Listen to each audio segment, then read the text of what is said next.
আসসালামু আলাইকুম। বিসমিল্লাহির রহমানির রহিম।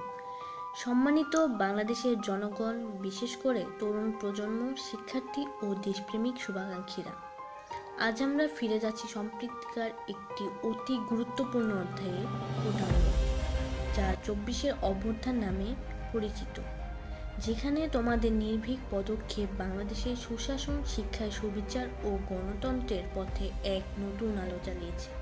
চলুন শুরু করা যাক। ভিডিওটা শুরু করার আগে সকলের কাছে অনুরোধ জানাচ্ছি, ভিডিওটা না টেনে সম্পূর্ণ দেখবেন এবং ভালো লাগলে অবশ্যই একটা লাইক, একটা কমেন্ট করবেন, সাথে নিজের বন্ধুদের মাঝে শেয়ার করবেন। কেন শুরু হলো কোটা আন্দোলন? দিনটি ছিল ৫ই জুন ২০২৪। হাইকোর্টে ২০১৮ সালে কোটা সংস্কার বাতিল করে ঘোষণা দেয় ৩০% কোটা এক্সক্লুসিভলি ফ্রিডম ফাইটারদের নাতি-নাতনি বা বংশধরদের জন্য। এটি বাংলাদেশের চাকরি ব্যবস্থায় কোয়ালিফাইড অতিরিক্ত সুবিধা নিয়ে আসে, যা মেরিট পাসের সিস্টেমকে চ্যালেঞ্জ করে। ছাত্রদের ভয়হীন প্রতিবাদ। ১ জুলাই ২০২৪ থেকে ছাত্ররা মিছিল, বিক্ষোভ ও বাংলা ব্লকেট নামে যান চলাচল আটকে দেয়।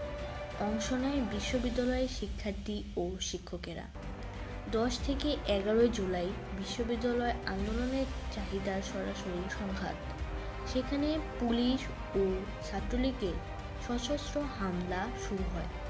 ১৫ থেকে ১৯ জুলাই ঘটনায় ঢেকে পড়ে জুলাই মাসিকার বা জুলাইয়ের নিঃশস্ত্র গণহত্যা। ৩৫ থেকে ৯১ জন শিক্ষার্থী গণহত্যায় প্রমাণ, আহত শতাধিক। ২১শে জুলাই সুপ্রিম কোর্টের কোটা হ্রাস রায় দেয়।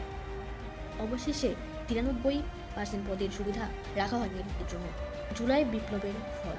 গণতন্ত্র ও মেরিট ধারণার জয়। আমরা দেখলাম ছাত্রশক্তি কিভাবে নতুন কিছু করতে পারে তাদের বুকের তাজা রক্ত দিয়ে। এরপরেই হাসিনা সরকার ক্ষমতা হারায়। সামরিক, বেসামরিক, অস্থায়ী সরকার গঠিত হয়, রাষ্ট্র ব্যবস্থা নতুন শাসনাঞ্চলে রচনা করে। তরুণদের উদ্দেশ্যে একটি বার্তা, ভবিষ্যতের নির্দেশ, রকমারি দুর্নীতির বিরুদ্ধে দাঁড়াও, দেশের ভবিষ্যৎ তুমি। গরিব, মধ্যবিত্ত সকলের খাতিরে তোমাদের প্রতি শ্রদ্ধা ও ভালোবাসা নিয়ে বলি, এটা শুধু আন্দোলন নয়, এটা প্রতিজ্ঞা। ডেমোক্রেসি আমাদের প্রবৃত্তি।